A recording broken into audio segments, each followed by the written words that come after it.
ویسے جب آپ سونا بیچ رہی تھی, ہاں آپ اس فیلڈ میں آ رہی تھی, ہاں. تو کیا سوچ کر آئی تھی, لاس کر جاؤں گی یا کلک کر جاؤں گی؟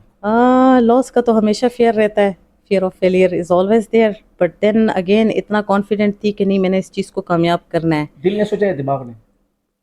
دونوں نے سوچا, دونوں نے ساتھ دیا, اچھا بٹ دماغ نے زیادہ دیا. دماغ نے زیادہ دیا. دماغ نے زیادہ دیا. دماغ نے کہا کہ اگر آپ اس کو صحیح طریقے سے اپنی پلاننگ اور سارا کچھ کریں گے اور ساتھ ساتھ آہستہ آہستہ وائزلی اپنے فنڈس کو یوٹیلائز کریں گے اور ڈیسیجن میکنگ صحیح کریں گے تو آپ کر سکتے ہیں. یہ بھی تو ہو سکتا تھا, بتا آپ کے ذہن میں تو یہ بھی باتیں ہوں گی کہ اگر میں لاس کر گئی تو پھر جو میں نے گھر میں بتایا وہ تو کیا ہوگا. یہ سب سے بڑا ڈر تو یہی تھا کہ پہلے تو کنونس کیے سب کو, اب اللہ نہ کرے لاس ہو گیا نا, تو پہلے تو گھر والے نہیں چھوڑیں گے, پھر باہر والے جو ہے نا وہ ہنسیں گے کہ میڈم آپ تو آئی تھی بڑے کانفیڈنس کے ساتھ, آپ تو ہار گئی.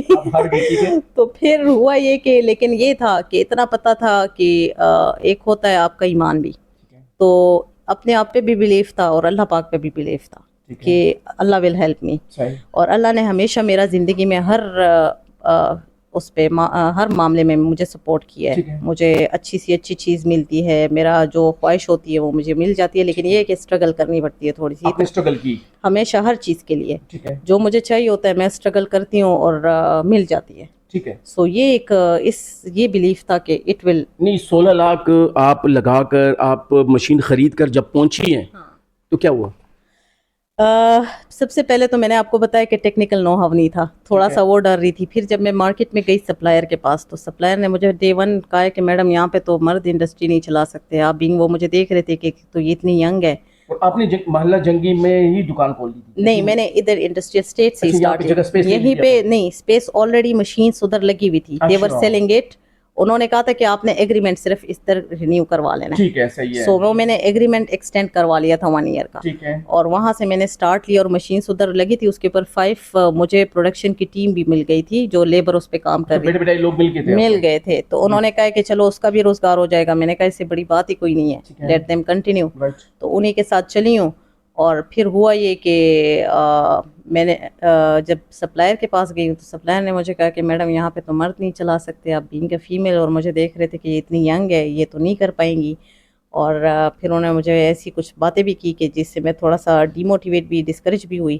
لیکن پھر انہوں نے, اور ایک اور سب سے بڑی بات انہوں نے یہ کی کہ میڈم آئندہ آپ نہ خود نہ آیا کریں, آپ کسی مرد کو یہاں پہ چوایا کریں, بیکاز ان کے لیے ایک فیمیل کا آنا اور ایک فیمیل کے ساتھ ڈیلنگ کرنا ان کے لیے ایک نئی چیز تھی. یہاں پہ خواتین نہیں ہیں ہماری انڈسٹریل اسٹیٹ میں, نہ پہلے تھی نہ ابھی ہیں. سو اس کے بعد ہوا یہ کہ جب ادھر سے نکلی تو میں کافی ڈسکریج تھی, آئی واز ڈی موٹیویٹیڈ.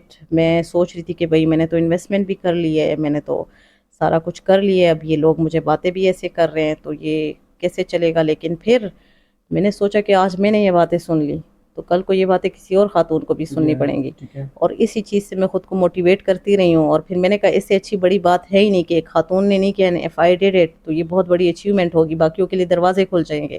سو وہاں سے پھر میں نے ہمت نہیں ہاری, میں نے ان سے کہا کہ ٹھیک ہے اوکے فائن, میرا مینیجر یا جو بھی ہوگا ایک اسائنڈ پرسن ہوگا جو کہ آپ کے پاس آئے گا. 3 سال انہیں کے ساتھ میں نے کام کیے. 3 سال؟ یس. اور وہ بندہ جاتا تھا, وہ ڈیلنگ اور ساری اور آن لائن پیمنٹ ان کو میں کرتی تھی. اچھا. اور ہوا یہ کہ جب وہ والا سیٹ اپ میں نے لیا تو مشینز چلائیں, تو جیسے میں نے مشینز آپریشنلائز کی, کووڈ آیا, مارچ کا مہینہ تھا, everything was, lockdown was announced. تو پھر میں نے سوچا کہ اب کیا, یہ تو ایک اور چیلنج, ایک اور مسئلہ آ گیا. روزانہ کا ایک نیا چیلنج, ایک نیا مسئلہ, بٹ مزہ بھی بڑا آتا ہے. اچھا. مزہ بھی بڑا آتا ہے. اب جب کبھی مسئلہ نہیں ہوتا نا تو آپ سوچتے ہو آپ بور ہو رہے ہو, کچھ ہے نہیں جس سے آپ سیکھے, جس میں آپ ان ہو, جس کو آپ وہ کریں تو وہ چیز آپ میں آ جاتی ہے. تو وہ وہاں سے جب کووڈ آیا تو ایک اور ٹینشن شروع ہو گئی, اور جو میرا ڈیجیٹائزیشن والا آئیڈیا تھا اس نے مجھے وہ مائنڈ کلک کیا. کہا تھا کہ گھبرانا نہیں. ابھی بھی ہاں کبھی کبھار ان کا کال آتا ہے کہ نہیں گھبرانا نہیں ہے. دس از بڑی اچھی بات کی انہوں نے. سو لیکن پھر ہمارے قائد اعظم کہتے ہیں کہ کام اور کام اور کام. تو یہ چیز جو تھی نا, تو وہ میں خود ہی بھی سارا دن کام, اور پھر میں نے لیبر کے ساتھ 1 سال 2 سال مشینری پہ خود ہی کام کیے. میں نے وہ جو ٹیکنیکل نو ہاؤ والی تھی وہ میں نے خود ہی ان کے ساتھ کام کر کے سیکھا ہے. تو ابھی اللہ کا شکر ہے, I am so much capable کہ مشین میں کوئی مسئلہ آتا ہے یا کوئی چیز ان سے نہیں سیٹ ہو رہی ہوتی ہیں, میڈم کو بلاؤ. اچھا آپ خود کر لیتی ہیں؟ میڈم کو بلائیں. آپ استاد بھی بن گئی. میں استاد بھی بن کے تھے, میڈم کو بلائیں, اچھا میڈم آپ کو اچھا مشورہ دے گی. تو وہ میں ایک اسکیچ وہ اس کی ڈرائنگ اور وہ کر کے نا, وہ جب یہ مجھے دیکھ رہے ہوتے ہیں کہتے ہیں میڈم ایجوکیشن کا تو یہ فائدہ ہے. یہ فائدہ ہے ہاں کہ آپ جو ہے نا اس کو آپ کا ذہن وہ جو انالیٹیکل تھنکنگ اور ہم نے وہ جو سارے کریٹو تھنکنگ کے ٹولس اور ٹیکنیکس اور وہ چیزیں وہ جب میں اپلائی کرتی ہوں یہ مجھے دیکھ رہے ہوتے ہیں. کہتے ہیں میڈم یہ تو ایجوکیشن کی بات ہے. کہتے ہیں اگر ہمیں یہ چیز ہوتی نا تو ہمیں خود ہی اپنی انڈسٹری لگائی ہوتی. تو وہ جو ہے وہ چیز, اور اس آہستہ آہستہ ٹیکنیکل نو ہاؤ مشینس کو بھی اتنا سیکھ لیا. اور ابھی میرے پاس بچے آتے ہیں یا اور جس نے انڈسٹری لگانی ہوتی ہے, کہتے ہیں میڈم ہمیں بتائیں کس چیز کی انڈسٹری لگانی چاہیے, پھر اس کی مشینس کدھر سے ملیں گی. تو میں ان کو ہنستی ہوں, میں کہتی ہوں آپ کو میں علی بابا لگتی ہوں. وہ تو علی بابا نے مشینری کا ایک پورٹل اوپن کیا ہوا ہے اور اس کو زیادہ مشینس کا پتہ ہے. تو